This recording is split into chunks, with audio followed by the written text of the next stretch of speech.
Fala pessoal, beleza? Hoje eu tô gravando mais um vídeo aqui pro canal e hoje a gente vai falar um pouco sobre a Revolução Industrial, né? Basicamente as três fases aí que a gente diz que tem, né? Mas a gente vai dar um foco maior sobre a primeira fase e a segunda fase da Revolução Industrial. A terceira a gente sabe que é basicamente o que a gente tá passando, então a gente já tem um pouquinho de conhecimento, só que a gente vai se atentar entre a primeira e a segunda fase aí da Revolução Industrial, certo? Bom, a primeira fase da Revolução Industrial, a gente vai dizer que é no século XVIII, o surgimento ali dessa revolução, né? Basicamente, 1760 até 1860, a gente diz que é fruto aí da primeira Revolução Industrial, certo? Fruto da primeira Revolução Industrial. Então a gente vai ver uma série de mudanças que vai acontecer ali dentro da Inglaterra. Um ponto muito importante que você tem que saber para a sua prova é que na primeira fase da Revolução Industrial, a gente vai ter como característica que essa Revolução Industrial ela é restrita à Inglaterra. Então a Inglaterra vai ser a pioneira da Revolução Industrial, certo? Por quê, professor? Porque ela tem que ser a pioneira, porque não pode ser o Brasil ou a França. Porque a Inglaterra, com todas as batalhas e tudo mais, ela acumulou muito capital. E ela também tem uma burguesia diferenciada dentro do Estado ali. Então isso influenciou bastante para que surgisse a Revolução Industrial dentro desse espaço, certo? Pessoal, vou pedir até desculpa aqui, porque minha voz, rapaz, tá triste, mas eu acho que vai dar para entender aí, certo? Mas enfim, a gente vai ter a Inglaterra como pioneira. E a gente tem que saber a diferenciação do que é um golpe, do que é uma revolução. Quando a gente diz que é uma revolução, é porque teve mudanças significativas na vida das pessoas, certo? Mudou completamente o convívio, o modo de viver daquela época. Então, de fato, foi uma revolução. Porque a Inglaterra vai se transformar. A gente vai analisar as questões de trabalho, as questões de concepção de criança, mulheres, né? Então, nessa época, dentro da Revolução Industrial da primeira fase, a gente vai ver a questão da produção têxtil, muito importante. Ela sempre vai estar ligada ali na produção de tecido, né? A maioria das fábricas era justamente voltada ao tecido. E a gente vai ver que vai ter uma substituição de mão de obra humana e a gente vai implementar o quê? A mão de obra mecânica. Então vai ter uma substituição, mas não totalmente, beleza? Se tua prova vir dizendo que teve totalmente, tá totalmente errado. Não teve total. A gente precisou, de fato, de mão de obra para que produzisse, para que manuseasse ali as máquinas. Certo? Então a gente vai ter a substituição sim da mão de obra humana pela questão do maquinário, e aí a gente vai analisar as condições de trabalho, porque veja, naquela época a gente vai imaginar uma Inglaterra totalmente mudada, né? A gente vai ver que a questão da indústria vai ficar muito forte ali dentro daquele espaço, então vai mudar e também vai acabar tendo uma distinção de classe ali, né? As pessoas acabavam ficando cada vez mais pobres, né? Porque recebiam péssimos salários, trabalhavam demais mesmo. Há historiadores, né, e estudos que a gente percebe que a jornada de trabalho naquela época era basicamente de 16 horas a 18 horas por dia. Eu me pergunto, rapaz, como é que pode? Onde é que o caba sobrevive trabalhando 16 a 18 horas por dia? Não tinha condições. E muitas vezes o salário era roupa, era comida, né? Porque naquela época a Inglaterra enfrentou uma crise alimentícia muito grande também, isso é um fato, né?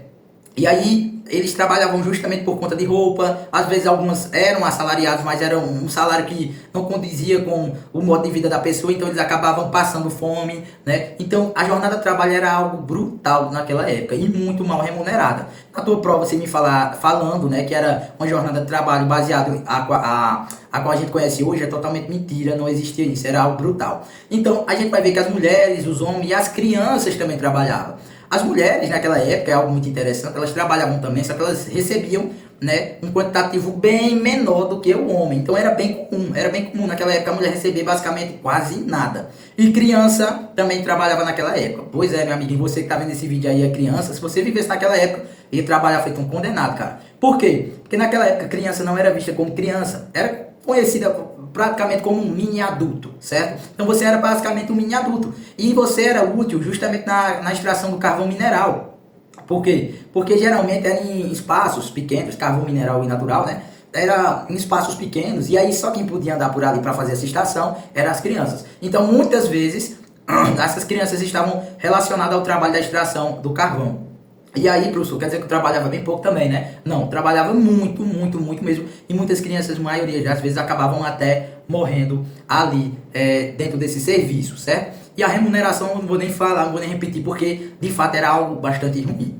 E aí o que é que vai acontecer também? A gente vai ver que com toda essa transformação, a gente vai analisar que vai ter a questão de uma mudança social. A gente vai ver que, diferente de outros países, por exemplo, lá na França, que a gente vai ver a Revolução Industrial, que tem uma burguesia lá, aqui na Inglaterra a gente já tem outro tipo de burguesia, que é uma burguesia industrial, ou seja, elas estavam voltada justamente para a questão da indústria. E além disso, a gente vai ter uma nova classe surgindo ali, que é o proletariado. Muito importante ter esses dois termos na tua prova, porque pode ser que caia, e aí você já sabe o que é. O proletariado era basicamente aqueles que trabalhavam, né, que estavam sendo explorados ali dentro daquela rotina de trabalho, e a burguesia industrial era justamente os patrões que eram donos dessa indústria, né, e aí implementavam muita exploração, como a gente viu aqui nessa primeira fase da Revolução Industrial. Então ela era algo muito restrito, né, era restrita à Inglaterra nesse surgimento, então não surgiu de fato em outros países. A Inglaterra foi uma das pioneiras, se não a única, né, se a gente for fazer uma análise,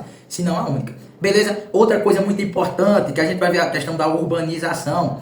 A gente vai ver que ali, dentro da Revolução Industrial, na sua primeira fase, dentro da Inglaterra, a gente vai ter a construção de espaços urbanos, ruas, né, em volta às fábricas. Por quê? Porque o patrão pensava dessa seguinte maneira, veja, eles têm que trabalhar de 16 a 18 horas por dia. Se eles moram muito longe, eles vão demorar mais para chegar aqui e eu estou perdendo produção, certo? E aí o que é que ele vai fazer? Ele não vai investir, mas ele vai induzir o investimento e a organização da urbanização em espaços em volta às fábricas. Por quê? Porque era muito mais rápido desses operários, né, chegar na indústria e trabalhar. Hoje em dia, muitas cidades, né, principalmente em capitais, utilizam dessas táticas para ter um pouco mais de rendimento, né? Isso é uma raiz ainda implementada da Revolução Industrial, beleza? Então a gente vai ter tudo isso na primeira fase. Só que, professor, não existe revolta nessa época, não. Existe. A gente vai ter duas revoltas muito importantes nessa época, que é o ludismo. O ludismo era basicamente isso daqui, veja.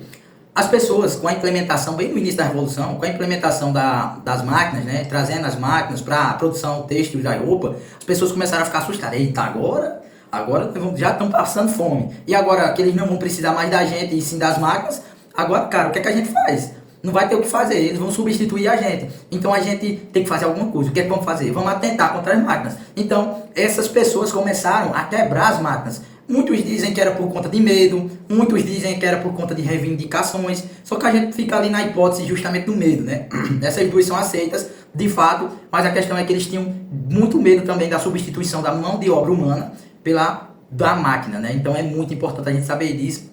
E a gente vai ter também o catecismo, né? Que era basicamente uma reivindicação de direito dos operários, né? Eles queriam ter o voto secreto, mais participação, queriam melhores salários, né? Então eles fizeram essas duas revoltas. A mais importante de fato para a tua prova é o ludismo, né? Preste muita atenção nisso, porque foi um movimento operário justamente por medo, né? Ou muitas vezes para sabotar a empresa ou a fábrica, mas está ligado justamente a um certo medo. Show? Então essa é a primeira fase da Revolução Industrial. Agora a gente vai entrar para a segunda fase da Revolução Industrial, que a gente vai ver as características existentes. Veja, na segunda fase da Revolução Industrial, a gente vai dizer que já é no século XIX, é algo progredindo, né? 18, 19, então a gente já vai para o século XIX, ali mais ou menos em 1860 a 1945. 1945, ano de que? A Segunda Guerra Mundial, ou já o fim da Segunda Guerra Mundial, né? Então a gente vai ver que a Revolução Industrial vai surgir uma nova Revolução Industrial. Só que dessa vez ela não é restrita à Inglaterra. Ela vai se espalhar para outros países, né, como a França, Bélgica, até países subdesenvolvidos. E o que eu quero que você preste atenção aqui e faça essa análise é que nessa segunda Revolução Industrial a gente vai ver que deixa de ser restrito e vai começar a ir para outros países, certo? Só que isso daí é um movimento muito esperto da Inglaterra. Por quê, professor? Porque a Inglaterra ela vai começar a investir em novas tecnologias. Então, lembra daqueles maquinários que elas tinham na primeira fase da Revolução Industrial? Ela vai achar aquilo muito ultrapassado e o que é que ela vai fazer? Ela não vai jogar fora. Ela vai vender para países que estão tentando subdesenvolver. Então, por exemplo, um Brasil está tentando subdesenvolver, ele vai comprar aquele maquinário. Quando ele faz isso, ele fica refém desse tipo de tecnologia, porque ele não vai precisar produzir sua própria tecnologia, se ele pode comprar uma tecnologia ultrapassada de um país, certo? Então a gente faz essa análise. A Inglaterra ela vai pegar a sua tecnologia antiga, vai passar para outros países, e aí esses países vão achar que estão se desenvolvendo, mas na verdade sempre vão estar um passo atrás dos países que estão se desenvolvendo, beleza? Então a gente vai ter justamente essa expansão, né? Expansão da tecnologia para outros países. A Inglaterra vai ser muito esperta nessa segunda fase da Revolução Industrial. Além disso, a gente vai ver que elas vão começar a investir em novas tecnologias. Então vai surgir as locomotivas, a questão da extração e a produção do petróleo, cara, vai ser algo muito importante nessa segunda revolução industrial, porque o petróleo vai ser algo principal, né? Justamente para construção de maquinários, construções de locomotivas, de carros e diversas outras coisas que a gente conhece e até hoje a gente utiliza dessa tecnologia, né? Que é a produção do petróleo, obviamente, e hoje em dia praticamente a gente não vive sem, né? Então, ele é algo que perdurou até hoje. Mas além disso, pessoal, a gente tem que falar nessa segunda fase a questão das teorias, né? As teorias sociais. A gente vai ter vários pensadores naquela época que vão falar, opa, tá errado isso aqui. Olha o modo de trabalho que essas pessoas estão, se sujeitando a 18 horas, 16 horas por dia. Estão ganhando pouco, praticamente vivem, trabalham e vivem ainda na miséria, tá errado isso. Enquanto o patrão, ele vai ganhar um certo tipo mais de lucratividade, né? E aí a gente vai ter pensadores como Karl Marx, ele vai surgir justamente aí, que ele vai trazer os ideais, né? E tentando mostrar às pessoas que trabalhavam naquela época que ela estava sendo meio que explorada por esses patrões, né? Por essas indústrias. E estava sofrendo um tipo de exploração muito forte. Então ele vai surgir com várias teorias ali, justamente para ir de frente a esse modo de exploração, e ele vai trazer, ele e outros pensadores, né, o conceito de mais-valia, que é muito importante para a tua prova, e isso é que vai fixar na segunda fase da Revolução Industrial, questão de mais-valia. O que é mais-valia, professor? É basicamente o trabalhador que vende a sua força de trabalho, né, e aí ele vai ganhar menos, em vez de ele ganhar mais, ele vai ganhar menos, enquanto o patrão, por achar que é dono, né, daquela fábrica e tudo mais, ele vai ter a mais-valia, ou seja, uma mais lucratividade. Enquanto o operário que vendeu sua força de trabalho, trabalhou de 6 horas, 18 horas por dia para ganhar pão, roupa e às vezes um salário minúsculo, ele vai ter a menos-valia, né? Mais-valia e menos-valia. Então é basicamente isso a teoria, né? A mais-valia é a ideia do que o patrão ele deve receber mais, porque ele é dono daquilo, e isso é um pensamento totalmente equivocado, né?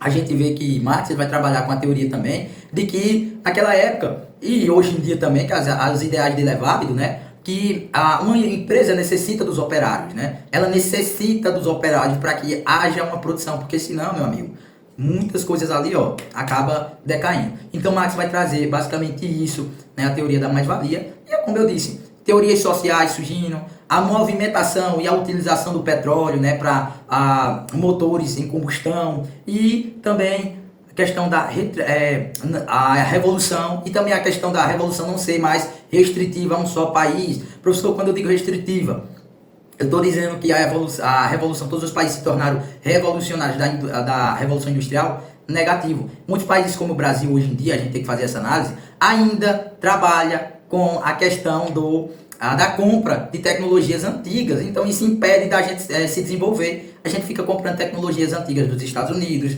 da Inglaterra, da China. Quando vem chegar, por exemplo, um robô, vamos dizer, um robô que vai varrer a casa. Quando ele vem chegar aqui no Brasil, porque essa tecnologia já é muito antiga. Lá ele já tem um robô que ele voa com você dentro de casa. Entendeu? É um exemplo, tá? Não quer dizer que isso exista não. Isso muito futuramente é capaz. Mas é um exemplo. Então a gente se acostuma a comprar tecnologias antigas de países que estão se desenvolvendo, beleza? Então, essa segunda fase é justamente representacionada, né? Tem essa representatividade de tudo isso. Locomotiva, utilização do petróleo, o trabalho ainda é exploratório, não deixou de ser. E também as questões da mais-valia. Isso é importante para a tua prova, é importante para a tua vida, para tu valorizar, né? E quando for trabalhar, obviamente, saber que você tem que ser valorizado. Show? E a terceira fase, pessoal, não tem muito segredo não. A terceira fase é essa que a gente vive, né? A fase das tecnologias, revolução tecnológica, né? A construção dos computadores, dos celulares, né? As construções também de novos maquinários, carros, aviões e tudo mais. Essa nova fase que a gente vive, né? As construções mais tecnológicas, seria basicamente a nossa terceira fase da revolução, a qual a gente ainda está em um processo, né? Não finalizou ela total, mas a gente está passando pela terceira fase da revolução industrial, estamos vivenciando isso, né? Então, tire aí suas próprias experiências, beleza? O professor me deu uma dica aqui, de verdade. Qual eu devo focar mais dentro dessas revoluções para uma prova? Olha, eu vou dizer para você, foque na primeira, a primeira é a principal, por quê? Ela vai trazer um boom para aquela época, né? De fato, uma revolução, porque ela vai ressignificar a vida de muitas pessoas dentro da Inglaterra, né? A gente vai ver a questão das condições de trabalho, que essas condições de trabalho ainda é herdada até hoje, né? Muita coisa da questão do trabalho foi herdada até hoje. As questões daquela época, obviamente, não existiam sindicatos, só que influenciou bastante hoje como o movimento do mundo vai, né? Então foque nela, preste atenção nela, faça as distinções entre um período e outro, é muito fácil, não tem segredo. Só lembrar que na primeira Revolução Industrial era algo restrito, as condições de trabalho eram horríveis, né, horripilantes, as crianças não eram vistas como crianças, mas mini gentes, né? A questão da industrialização e as revoltas existentes lá, como o ludismo, catecismo, existente naquela época. Já na segunda fase, a gente vai ver a construção da expansão das tecnologias para outros países, né, vendendo as tecnologias antigas, a utilização do petróleo e tudo mais, certo? Bom, pessoal, e para finalizar aqui, eu trouxe algumas questõezinhas aqui pra gente, né, justamente para fortificar a ideia da teoria e a gente ver como é que cai na prática aqui. Essa questão aqui é do Enem 2010, né, que diz basicamente isso aqui. A revolução do processo de transformação de matérias-primas em produtos acabados ocorreu em 3 estágios: artesanato, manufatura e maquinofatura. Um desses estágios foi o artesanato, em que se trabalhava conforme o ritmo da máquina e de maneira padronizada, trabalhava geralmente sem o uso de máquinas, né, e de modos diferentes do modelo de produção em série, empregava fontes de energia abundantes para o funcionamento das máquinas, realizava parte da produção por cada operário com o uso de máquinas e trabalhos assalariados, e faziam interferências do processo produtivo por técnicas e gerentes com vista a determinar o ritmo da produção. E aí eu vou deixar pause aí o vídeo tentando responder você, e aí a gente vê qual é a mais certa aqui, né? Bom, pessoal, e aí dentro da questão não é muito segredo não, veja. A gente vai ter, eu iria de alternativa B nessa questão, por quê?